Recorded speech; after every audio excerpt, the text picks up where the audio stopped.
Hello বন্ধুরা, কেমন আছো তোমরা সবাই? আশা করি অনেক অনেক ভালোই আছো। আর তোমাদের ভালোবাসায় আমিও অনেক ভালো আছি, কারণ তোমরা আমাকে যে পরিমাণে ভালোবাসা দিয়েছ এবং সাপোর্ট দিয়েছ তা আমি কোনোদিন ভুলতে পারবো না। তাই তোমাদেরকে মজা দেওয়ার জন্য আবারও একটি নতুন গল্প নিয়ে হাজির হলাম। গল্পটি শোনার মতো, আশা করি তোমাদের দাঁড়িয়ে যাবে এবং তোমরা হাতের কাজ করতে সবাই হেডফোন নিয়ে বসে যাও। যদি আমার গল্প শুনে মজা পাও তাহলে অবশ্যই আমার চ্যানেলটি সাবস্ক্রাইব করবে। তো চলো বন্ধুরা, আমরা কথা না বাড়িয়ে আসল গল্পে চলে যাই। আমার স্বামী রোজ রাতে ফিটকারি নিয়ে বাথরুমে ঢুকত আর 2-3 ঘন্টা পরে বের হতো। আমি দেখে অবাক হতাম যে আমার স্বামী ফিটকারিটাকে সবসময় আগলে রাখত। আমার স্বামী আজ পর্যন্ত আমাকে স্পর্শ করেনি। সে রোজ রাতে বাথরুমে চলে যেত, আর যখন বের হতো তখন আমি ঘুমিয়ে পড়তাম। আমার স্বামী এতক্ষণ বাথরুমে ফিটকারি নিয়ে কি করে এটা জানার জন্য একদিন আমি বাথরুমের জানালা দিয়ে উকি দেই। তারপর আমি যা দেখি সেটা দেখে আমার হুঁশ উড়ে যায়। কারণ আমার স্বামী তো। আমার নাম অর্চনা। আমি একটা 22 বছরের মেয়ে। আমি আলিগডে থাকি। আমার মনে হচ্ছিল সবকিছু নরমাল হয়েও হচ্ছে না। চিন্তায় আমার মাথায় যন্ত্রণা করতে শুরু করে। আমার মনে হচ্ছিল যে আমার স্বামী নরমাল নয়, আর সে আমাকেও সুস্থ থাকতে দেবে না। আমাদের মধ্যে কেউ একজন পাগল হয়ে যাবে। একটা ফিটকারি আমার জীবনের সবথেকে বড় সমস্যা হয়ে উঠেছিল। আমার স্বামী রোজ বাড়িতে একটা নতুন ফিটকারি নিয়ে আসত, আর সেটাকে সে এতটাই আগলে রাখত যেন মনে হতো সেটা কোনো দামি জিনিস। প্রত্যেক 10 মিনিট পর পর আমার স্বামী গিয়ে সেই ফিটকারিটাকে দেখত যে সেটা ঠিক আছে কিনা, বা কেউ চুরি করে নিয়েছে কিনা। সে সেটাকে কখনো লকারের মধ্যে রাখত, কখনো আবার আলমারিতে সুটকেসের ভিতরে লুকিয়ে রাখত, আবার কখনো রান্নাঘরের আটার কৌটোর মধ্যে লুকিয়ে রাখত। আমি বুঝতে পারতাম না যে একটা ফিটকারির মধ্যে কি এমন আছে যে আমার স্বামী সেটাকে নিয়ে এরকম পাগলামি করে। আমি যখন নতুন বিয়ে করে এসেছিলাম তখন আমার স্বামীর হাতে এই ফিটকারিটা দেখেছিলাম। বিয়ের প্রথম রাতে সে আমার সাথে একটু কথা বলে ফিটকারিটা নিয়ে বাথরুমে চলে যায়। সে প্রায় 3 ঘন্টা বাথরুমে পার করে। আমি তার জন্য অপেক্ষা করতে করতে ঘুমিয়ে পড়ি। আমি নতুন বউ ছিলাম, আর আমি অনেক ক্লান্ত, তাই আমার ঘুম পেয়ে যায়। আর আমি কতক্ষণ বা আমার স্বামীর জন্য অপেক্ষা করে থাকতাম। সে তো বাথরুম থেকে বের হচ্ছিলই না। পরের দিন সকালে যখন আমার ঘুম ভাঙে তখন আমি দেখি আমার স্বামী বিছানায় নেই। আমি ভাবি সে কি সারারাত বাথরুমেই পার করেছে। কিছুক্ষণ পরে আমি দেখি সে বাথরুম থেকে বের হচ্ছে, আর তার হাতে সেই ফিটকারি থালা আছে। তারপর থেকে আমার স্বামী রোজ অনেকটা সময় বাথরুমে পার করত সেই ফিটকারি নিয়ে, আর যখন সে বের হতো তখন সে বলতো যে তার সব শখ পূরণ হয়ে গেছে। আমি ভাবলাম সে কোনো শখের কথা বলছে। আমি মাঝে মধ্যে বাথরুমের পানির আওয়াজ শুনতে পেতাম। এই বিষয়ে আমি কারো সাথে কথা বলতে পারতাম না, কারণ আমার লজ্জা পেত। আজ বিয়ের 3 মাস হয়ে গেছে, কিন্তু এখনও আমার স্বামী ফিটকারি নিয়ে বাথরুমে থাকার অভ্যাসটা ছাড়তে পারেনি। সে এতক্ষণ বাথরুমে ফিটকারি নিয়ে কি করে সেটা জানার জন্য আমি একদিন বাথরুমে জানালা দিয়ে উকি দেই। তারপর আমি যা দেখি সেটা দেখে আমি হতবাক হয়ে যাই। আমার মা বাবার অনেক আদরের ছিলাম। তারা আমাকে অনেক ভালোবাসত। আমি সব ভাই বোনদের মধ্যে সবথেকে ছোট ছিলাম। তাই আমার মা বাবার সাথে সাথে আমি আমার বড় দাদা আর দিদির ভালোবাসাও পেয়েছিলাম। মা বাবার মুখে শুনেছিলাম যে আমি ছোটবেলায় অনেক অসুস্থ হয়ে পড়েছিলাম। ডাক্তার বলেছিল আমি নাও বাঁচতে পারি। আমার মা বাবা ভগবানের কাছে অনেক প্রার্থনা করে অনেক কষ্টে আমাকে সারিয়ে তুলেছিল। আমি ছোটবেলায় অনেক রোগে ভুগেছিলাম, তাই আমার বাড়ির লোকেরা একটু বেশি খেয়াল রাখত আমাকে। কিন্তু ওরা তখনও জানত না যে ওরা অনেক তাড়াতাড়ি এই পৃথিবী ছেড়ে চলে যাবে, আর ওদের ছোট মেয়েটা অনাথ হয়ে যাবে। তারা যদি এটা জানত তাহলে ছোটবেলায় আমাকে সুস্থ করে তোলার জন্য এত কষ্ট করত না। আমার মা বাবা, দিদি, দাদা সবাই একসাথে আমাকে ছেড়ে চলে যায়। আমার যখন 7 বছর বয়স ছিল তখন আমরা সব পরিবার মিলে গাড়ি করে পিকনিকে যাচ্ছিলাম। তখন হঠাৎ রাস্তায় একটা অ্যাক্সিডেন্ট হয়। সেই অ্যাক্সিডেন্টে আমার বাবা মা, দিদি, দাদা সবাই এই পৃথিবী ছেড়ে চলে যায়। শুধু আমি বেঁচে যাই। আমার একটু আঘাত পেয়েছিলাম, কিন্তু আমার প্রাণ বেঁচে যায়। সবাই দেখে অবাক হয়ে যায় যে আমি কি করে বেঁচে গেলাম। কিন্তু কথায় বলে ভগবান যাকে বাঁচাতে চায় তাকে কেউ মারতে পারে না। সবাই আমাকে দেখে অবাক হচ্ছিল। যে আমি এত কম বয়সে মা বাবা ছাড়া কি করে বাঁচব। আমি অনাথ হয়ে গিয়েছিলাম। আমার বাবার সৎ ভাই আমাকে তার বাড়িতে থাকতে দেয়, কারণ আর কেউ আমাকে নিজের কাছে রাখতে রাজি হয় না। আমার অনেক আত্মীয়রা আমার মা বাবার শ্রাদ্ধেও আসেনি। পরে তাদের আমার দায়িত্ব নিতে হয়। তারপর থেকে আমি কাকার বাড়িতে থাকতাম। কাকার মেয়েদের পোশাক পরে আর তাদের অবশিষ্ট খাবার খেয়ে আমার দিন পার হয়। তারা আমাকে অনেক কথাও শোনাত, কিন্তু আমি সবকিছু মুখ বুঝে সহ্য করতাম। এইভাবে দেখতে দেখতে আমি বড় হয়ে গেলাম। আমার বিয়ের বয়স হয়ে গেল। আমার জন্য অনেক সম্বন্ধ আসতে শুরু করে। যখনই আমার কোনো সম্বন্ধ আসত, আমার কাকি চিন্তায় পড়ে যেত কাকি আমাকে বাড়ি থেকে তাড়ানোর জন্য। আমার বিয়ে এমন একজন লোকের সাথে ঠিক করে, যাকে আমি চিনতাম না। কিন্তু আমি ভেবে দেখলাম যে কাকার বাড়িতে আমাকে সারাদিন কাজের মেয়ের মতো কাজ করতে হয়। এর থেকে ভালো হবে যদি আমি নিজে সংসারে কাজ করি। যার সাথে আমার বিয়ে ঠিক হয় তাকে আমি যখন দেখি, তখন আমার চিন্তা কিছুটা দূর হয়। সে অনেক স্মার্ট আর হ্যান্ডসাম ছেলে। আমার শ্বশুর বাড়ির লোকেদের একটা নিজস্ব বাণীও আছে। এইসব দেখে আমি নিশ্চিন্ত হই। কাকি অনেক তাড়াতাড়ি করে আমার বিয়ে দিয়ে দেয়, কারণ আমি অনেক সুন্দর দেখতে ছিলাম। তার মেয়েদের থেকে আমি অনেক সুন্দর ছিলাম। সেই নিয়ে কাকি আমাকে হিংসা করত, তাই তাড়াতাড়ি আমাকে বিয়ে দিয়ে দেয়, যাতে ভবিষ্যতে সে তার মেয়েদের ভালো করে বিয়ে দিতে পারে। আমি শ্বশুর বাড়ি আসার আগে আমাকে বলে, এখন থেকে তোকে তোর শ্বশুর বাড়িতেই থাকতে হবে। এই বাড়িতে আসার কোনো প্রয়োজন নেই। আমাদের কাছে এত টাকা পয়সা নেই যে আমরা সারা জীবন তোকে খাওয়াতে পারব। শ্বশুর বাড়িতে যদি তোর কোনো জিনিস অপছন্দ হয়, তাহলেও তোকে সেখানে মানিয়ে নিতে হবে। কাকির কথা শুনে আমি অবাক হয়ে যাই। এখনো আমি সংসার করা শুরুই করিনি, আর এখনই কাকি আমার সংসার ভাঙার কথা বলছে। আমি তখন বুঝতে পারিনি যে কাকি কেন এই ধরনের কথা বলছে, কিন্তু বিয়ের প্রথম রাতেই আমি স্পষ্ট বুঝতে পারি কাকি কেন এই কথাগুলো বলেছিল। যার স্বামী বিয়ের প্রথম রাতে বুকে ছেড়ে সারারাত বাথরুমে পার করে, তার বউয়ের পক্ষে সেই স্বামীর সাথে থাকা সত্যি অনেক কঠিন। সেই রাতে আমি আমার স্বামীকে কিছু বলতেও পারি না, কারণ আমি নতুন বউ ছিলাম, আর নতুন বউয়ের এই ধরনের কথা বলা মানায় না। আমি ভেবেছিলাম আমি ঘুমিয়ে যাওয়ার পর আমার স্বামী বাথরুম থেকে বেরিয়ে আসবে, এসে আমার পাশে শুয়ে ঘুমিয়ে পড়বে। সকালে উঠে যখন আমি দেখতে পাই না তাকে, তখন আমি ভাবি সে হয়তো ভোরবেলা উঠে গোসল করতে গেছে। এইভাবে সেই দিন আমি নিজেকে সামলে নিই। কিন্তু তারপরের দিন আমি বুঝতে পারি যে আমার এই ভাবনাটা ভুল ছিল। আমার স্বামী রোজ বাথরুমে ঘন্টার পর ঘন্টা একটা ফিটকারি নিয়ে পার করে দেয়। আমাদের বিয়ের 1 মাস পার হয়ে যায়, কিন্তু এখনো আমার স্বামী একই কাজ করে চলেছে। বিয়ের 1 মাস হতে না হতেই আমার মা আমার থেকে নাতিনাতনি চেয়ে বসে। কিন্তু মা তো এটা জানেই না যে এই 1 মাস তার ছেলে একবারও আমাকে ছুঁয়ে দেখেনি। একদিন আমি আমার কাকা কাকিমের সাথে দেখা করতে তাদের বাড়িতে যাই। আমাকে দেখেই কাকি জিজ্ঞেস করে আমি আমার শ্বশুর বাড়ি থেকে চলে আসিনি তো। তার কথা আমাকে অনেক কষ্ট দেয়। আমি বলি না, তোমাদেরকে দেখতে এসেছি। আমি আমার ছোটবেলার অনেকগুলো বছর এই বাড়িতে পার করছি। আমার বিয়ে হয়ে গেছে বলে কি আমার এই বাড়িতে আসার কোনো অধিকার নেই? কাকির কথায় আমার অনেক কষ্ট পাই।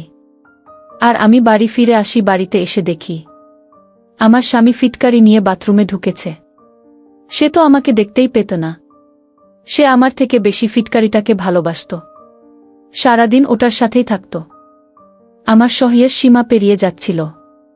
কিন্তু তখন আমার কাকির কথা মনে পড়ছিল। শ্বশুরবাড়িতে যাই হয়ে যাক, আমাকে মানিয়ে নিয়ে এখানেই থাকতে হবে। তাই আমি অনেক কষ্টে নিজেকে সামলাই। আজকে আমি বাড়ির কাজকর্ম করতে বেশি ব্যস্ত থাকতাম। আমি নিজের হাতে বাড়ির সব কাজ করতাম, যাতে আমার মনটা অন্যদিকে ব্যস্ত না থাকে। আমি বাড়ির সকলের পোশাকগুলো পরিষ্কার করতাম, রান্না বান্না করতাম, ঘর পরিষ্কার করতাম। এইসব কাজ আমি আমার কাকার বাড়িতেও করতাম, আর এখানেও করছি। কিন্তু এইভাবে আর কতদিন চলবে? আমাকে এই সমস্যার একটা সমাধান বের করতেই হবে। আমাকে আমার স্বামীর সাথে কথা বলতে হবে। একদিন রাতে আমি ঘুরিয়ে এই কথাটা আমার স্বামীর কাছে শুনি। আমি তাকে বলি যে তার মা আমার কাছে নাতিনাতনি চাইছে। এটা শুনে আমার স্বামী অবাক হয়ে যায়। সে বলে, না, এখন এইসব সম্ভব নয়। এই বলে সে ঘর থেকে বেরিয়ে যায়। এখন আর আমার কোনো সন্দেহ থাকে না যে আমার স্বামী দুর্বল। আর সেই কারণেই সে ফিটকারি নিয়ে বেশিরভাগ সময় বাথরুমে পার করে, যাতে তাকে তার বউয়ের সাথে থাকতে না হয়। কেউ নতুন বুকে ছেড়ে ফিটকারি নিয়ে বাথরুমে ঢুকে বসে থাকে নাকি? আমি ঠিক করি যে আমি আমার স্বামীর আসল চেহারাটা সকলের সামনে আনব। একদিন রাতে আমার স্বামী ঘরে আসতে আমি তাকে বলি, আমার অনেক ক্লান্ত মনে হচ্ছে, আমি তাড়াতাড়ি শুয়ে পড়ব। ও বলে, ঠিক আছে, তুমি শুয়ে পড়ো, আমি তোমাকে বিরক্ত করব না। আমি জেগে থাকার অনেক চেষ্টা করছিলাম। রোজ আমার বিছানায় শুয়ে ঘুম চলে আসত, কারণ আমি সারাদিন অনেক কাজ করতাম আর ক্লান্ত থাকতাম। কিন্তু আজ আমি চেষ্টা করেছি না। ঘুমানোর আমার ইচ্ছে ছিল, সারারাত না ঘুমিয়ে আমার স্বামীর উপর চোখ রাখার। কিন্তু ঘুম তো আমাদের হাতে থাকে না। আমি না চাইতেও ঘুমিয়ে পড়ি। পরের দিন আমি একটা বুদ্ধি বের করি। সকালে আমি আমার স্বামীকে বলি, আজ আমার শরীরটা অনেক খারাপ মনে হচ্ছে, আমি আজ কোনো কাজ করতে পারবো না। আমার স্বামী বলে, ঠিক আছে, আজ তুমি বিশ্রাম করো। আমি বাড়ির সকলকে বলে দিচ্ছি যে তোমার শরীরটা ভালো নেই। সেই দিন আমার শাশুড়ি মা আমাকে কোনো কাজ করতে বলে না। উনি আজ ভেবেছিলেন আমি মা হতে চলেছি, তাই আমার শরীরটা খারাপ। আমি সারাদিন অনেক ভালো করে ঘুমিয়ে নিই, যাতে আমি রাতে জাগতে পারি। সেই দিন বিকেলে যখন আমার স্বামী ঘরে আসে, তখন আমি চুপচাপ চোখ বন্ধ করে শুয়েছিলাম। আমি ঘুমাইনি, কিন্তু ঘুমানোর ভান করেছিলাম। যেই আমার স্বামী ফিটকারি নিয়ে বাথরুমে ঢোকে, তখনই আমি উঠে বসি। আমি আস্তে আস্তে ঘরের পিছনের দিকে চলে যাই, যেখানে বাথরুমের একটা জানালা ছিল। সেই জানালাটা অনেক উঁচু ছিল। সেই জানালা নিয়ে আমি কিছু দেখতে পেতাম না, কারণ আমার উচ্চতা ওই জানালার থেকে অনেক কম ছিল। কিন্তু আজ আমি দেখতে চাই যে আমার স্বামী এতক্ষণ বাথরুমে করে কি।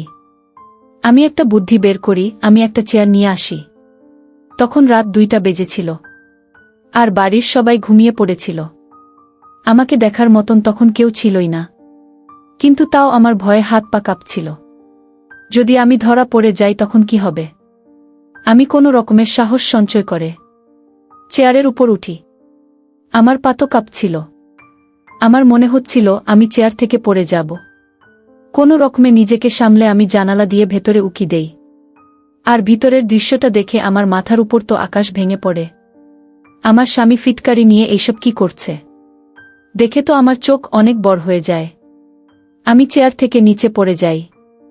তারপর আমি ঘরে ফিরে আসি, এসে বিছানায় বসে কাঁদতে শুরু করি। আমার দুর্ভাগ্য দেখে আমার চোখে পানি চলে আসে। অনেক ভালো জায়গায় বিয়ে হতে পারত আমার, কারণ আমি দেখতে অনেক সুন্দর ছিলাম। যে কোনো ছেলে আমাকে দেখেই পছন্দ করে ফেলত। কিন্তু কাকি আমাকে ইচ্ছা করেই নরকে পাঠিয়ে দিয়েছে। কাকির ভয় ছিল যদি আমি তার মেয়েদের থেকে ভালো ছেলে পেয়ে যাই। এই কারণে সে তাড়াতাড়ি করে আমাকে এখানে বিয়ে দিয়ে দেয়। এখন আমি পরিষ্কার বুঝতে পারি যে আমার কাকি আমার স্বামীর ব্যাপারে সবটা জানত। আর তাই কাকি বারবার আমাকে বলেছিল যে তার বাড়িতে ফিরে না যেতে, শ্বশুরবাড়িতে মানিয়ে থেকে যেতে। আমার কাকির উপর অনেক রাগ হচ্ছিল আমার। আমি তাকে কোনোদিন ক্ষমা করতে পারব না।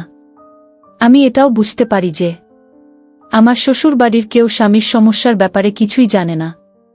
তারা সব যে যার কাজে ব্যস্ত থাকে। ছেলের বিয়ে দেওয়া বাবা মায়ের কর্তব্য, তাই তারা সেই কর্তব্য পালন করেছে। কিন্তু তারা এটা একবারও দেখে না যে তার ছেলে বিয়ে করার যোগ্য কিনা। এই দেশের অনেক মেয়েদের সাথে এটা হয়ে থাকে। ছেলেদের মা বাবারা তাদের বিয়ে দিয়ে দেয়, আর একটা মেয়ের জীবন নষ্ট করে দেয়। আর মেয়েটার ভাগ্যে এমন স্বামী জোটে যে দুর্বল। কিন্তু মেয়েটাকে বাধ্য হয়ে সারা জীবন সেই স্বামীর সাথেই পার করতে হয়, কারণ তার যাবার কোনো জায়গা নেই। কিন্তু আমি চুপচাপ সবকিছু সহ্য করার মতো মেয়ে নই। আমি ঠিক করে ফেলি যে আমি মুখ বন্ধ রাখব না। আর সবকিছু বুঝে সহ্য করেই বা আমার কি লাভ হবে? আমাকে সারা জীবন সন্তান না হওয়ার জন্য তো কথা শুনতে হবে। সবাই আমাকে খারাপ মেয়ে বলবে, আমি কেন এইসব সহ্য করব? দোষটা তো আমার নয়, আমার স্বামীর দোষ। কিন্তু আমি যাব কোথায়? আমার কাকি আমার কাকার বাড়ি যেতে বারণ করে দিয়েছে। আমার যাওয়ার কোনো জায়গা না থাকলেও আমি চুপ করে থাকব না, এর প্রতিবাদ করব। আমি আমার স্বামীর বাথরুম থেকে বেরোনোর অপেক্ষা করতে থাকলাম। অনেকক্ষণ পরে আমার স্বামী বাথরুম থেকে বের হয়ে আমাকে জেগে থাকতে দেখে অবাক হয়ে উঠে। আমি গিয়ে আমার স্বামীর পোশাকটা ধরে বলি, তুমি আমার সাথে এটা কেন করলে? তুমি আমাকে এত বড় ধোঁকা কেন দিলে? কেন সবকিছু আমার থেকে লুকলে? আমার স্বামী এমন ভাগ করছিল যেন সে কিছুই বুঝতে পারছে না। ও আমার দিকে অবাক হয়ে তাকিয়ে থাকে। ওর তাকানো দেখে আমার ইচ্ছা করছিল ওকে আমি শেষ করে দিই। ও আমার সামনে কিছু না বোঝার ভান করছে, কিন্তু আসলে ও সব বুঝতে পারছে। আমার স্বামী অনেক চালাক। ও যে নিজে দুর্বল সেটাও কাউকে জানতে দিতে চায় না। এটা লোকে জানতে পারলেও নিন্দা করবে। তাই ও চেয়েছিল যে বিয়ে করে ওর বউয়ের উপর সব দোষটা দিতে। আমার স্বামী যখন কোনো প্রশ্নের উত্তর দিল না, তখন আমি আমার সব জিনিসপত্র গোছাতে শুরু করলাম। আমি আমার স্বামীকে বললাম, আমি তোমার মতো মানুষের সাথে থাকতে পারবো না। তুমি আমাকে ঠকিয়েছ। আমি এক্ষুনি এখান থেকে চলে যাব। আমি আমার সব জিনিসপত্র গুছিয়ে দরজার দিকে যাচ্ছিলাম। তখন বাড়ির সবাই ঘুমাচ্ছিল, তাই আমাকে কেউ আটকাতে আসেনি। আমার স্বামী আমার পিছনে ছুটে আসে, সে আমাকে হাত ধরে ঘরে নিয়ে আসে। ঘরে এসে সে দরজাটা বন্ধ করে দেয়। আমি আওয়াজ করার চেষ্টা করি, কিন্তু সে আমার মুখটা ধরে বলে, এইসব নাটক বন্ধ করো। একবার চুপচাপ বসে আমার কথাটা শুনো। আমার স্বামীর ব্যবহার দেখে আমার রাগ আরও বেড়ে গেল। আমি দৌড়ে দরজাটা খুলতে যাই, কিন্তু সে আমার হাতটা ধরে আমাকে খাটে নিয়ে এসে বসায় আর বলে, চুপচাপ এখানে বসে আমার কথাটা শোনো। একবার আমাকে কিছু বলার সুযোগ দাও। আমি আওয়াজ করে বলতে শুরু করি, তুমি একটা দুর্বল ব্যক্তি। তুমি আমার জীবনটা নষ্ট করে দিয়েছ। তোমাকে বিয়ে করে আমার জীবনটা নষ্ট হয়ে গেছে। আমি তখন নিজের মধ্যে ছিলাম না। আমার মুখে যা আসছিল আমি তাই বলছিলাম। তখন আমার স্বামী একটা থাপ্পড় দেয় আমাকে। আমি তাল সামলাতে না পেরে বিছানা থেকে নিজে পড়ে যাই। আমি ভাবতেও পারিনি যে আমার স্বামী আমাকে মার দিবে। আমি আমার চোখের পানি মুছে উঠে দাঁড়াই আর বলি, তুমি আমাকে মারলে আমাকে যতই মারো, আমি আর এই বাড়িতে থাকব না। আমি শেষ হয়ে গেলেও তোমার সাথে ঘর করব না। আমার স্বামীর চোখে মুখে রাগ ফুটে উঠেছিল। সে বলে, তুমি আস্তে কথা বলো, বাড়ির সবাই জেগে যাবে। তুমি যেমনটা ভাবছ তেমনটা একেবারেই নয়। আমি দুর্বল নই, একেবারে নরমাল। আমার একটা বড় রোগ আছে, যার কারণে আমার সব শরীরে চুলকানি হয়। আমার শরীরটা দিয়ে দুর্গন্ধ বের হয়। এই কারণে আমি কারোর কাছে আসি না। অনেকদিন ধরে চিকিৎসা চলছে আমার। ডাক্তার বলেছে যে আমার এই রোগটা অনেক আগে থেকে হয়েছে। আমার শরীরে ইনফেকশন হয়ে গেছে। কয়েক বছর আগে আমি অনেক অসুস্থ ছিলাম। আমার ব্লাডের দরকার ছিল, তাই একজন আমাকে ব্লাড দিয়েছিল। তার ব্লাডে অ্যালার্জি ছিল। তার ব্লাড নেওয়ার পরে আমার শরীরে সেই অ্যালার্জি চলে আসে। আমি অনেকটা দেখিয়েছি, অনেক ওষুধ খেয়েছি, কিন্তু এই রোগটা কিছুতেই সারছে না। তাই কয়েক মাস আগে একটা সাধু বাবার কাছে যাই। উনি আমাকে কিছু উপায় বলেন। তিনি বলেন, এই ফিটকারিটার কথা। ফিটকারিটা রোজ ব্যবহার করলে আমি ঠিক হয়ে উঠব। তাই রোজ নতুন নতুন ফিটকারি নিয়ে আসি, আর সেটাকে ব্যবহার করি। আমি আস্তে আস্তে ঠিক হয়ে উঠছি। আমি যখন আস্তে আস্তে ঠিক হয়ে উঠছিলাম, তখনই আমার বাড়ির লোকেরা আমার বিয়ে ঠিক করে দেয়। কারণ আমার এক দিদি লন্ডন থেকে এখানে এসেছিল, আর সে আমার বিয়ে দেখে যেতে চায়। তারপর বেশ কয়েক বছর সে আর এই দেশে আসবে না। তাই আমার ফ্যামিলি চেয়েছে তাড়াতাড়ি আমাকে বিয়ে দিতে। আমি সবাইকে বলেছিলাম যে আমি এখন বিয়ে করতে প্রস্তুত নই, কিন্তু কেউ আমার কথা শোনে না। আমাকে জানিয়ে ওরা আমার বিয়ের ডেট ফিক্স করে দেয়। তোমার সাথে আমার বিয়ে হয়ে যায়, কিন্তু আমি তোমার কাছে আসতে পারি না, কারণ ডাক্তার বলেছিল যে আমার এই রোগ অনেক ছোঁয়া আছে। আমি যদি তোমার কাছে আসতাম তাহলে আমার এই রোগটা তোমারও হয়ে যেতে পারত। আর আমি সেটা জানি, তাই আমি তোমার থেকে দূরে থাকি। এমনকি আমি বাড়ির লোক বাকি লোকদের থেকেও দূরত্ব বজায় রাখি। আমি বিয়ের পর তোমাকে সবটা বলতে চেয়েছিলাম, কিন্তু সাহস হয়ে ওঠেনি। রোজ ভাবি তোমাকে সবটা বলে দেব, কিন্তু আমার ভয় হতো যে এইসব শুনে তুমি কি ভাববে। তাই আর বলা হয়ে ওঠেনি। এটা আবার অন্যায় হয়েছে। এজন্য আমি তোমার কাছে ক্ষমা চাইছি। তোমাকে আমার সব বলা উচিত ছিল।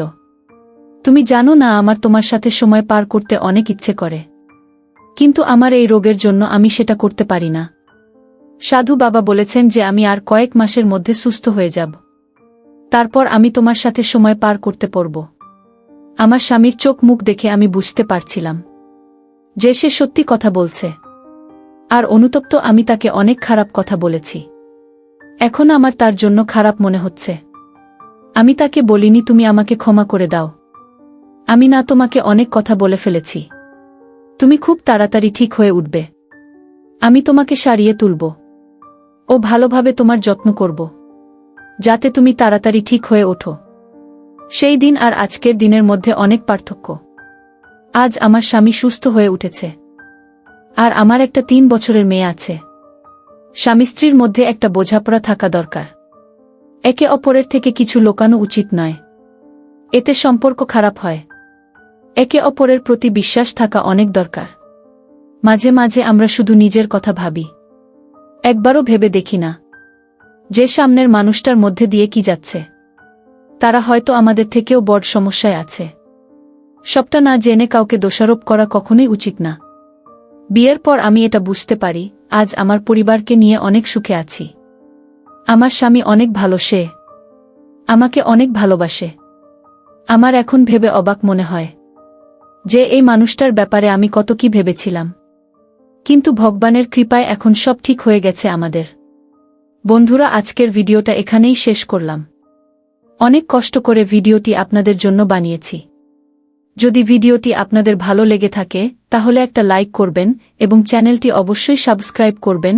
এই আশা ব্যক্ত রেখে আপনাদের কাছ থেকে বিদায় নিচ্ছি আমি। দেখা হবে আগামীকালের নতুন কোনো ভিডিওতে। সে পর্যন্ত সবাই ভালো থাকুন, সুস্থ থাকুন। ধন্যবাদ।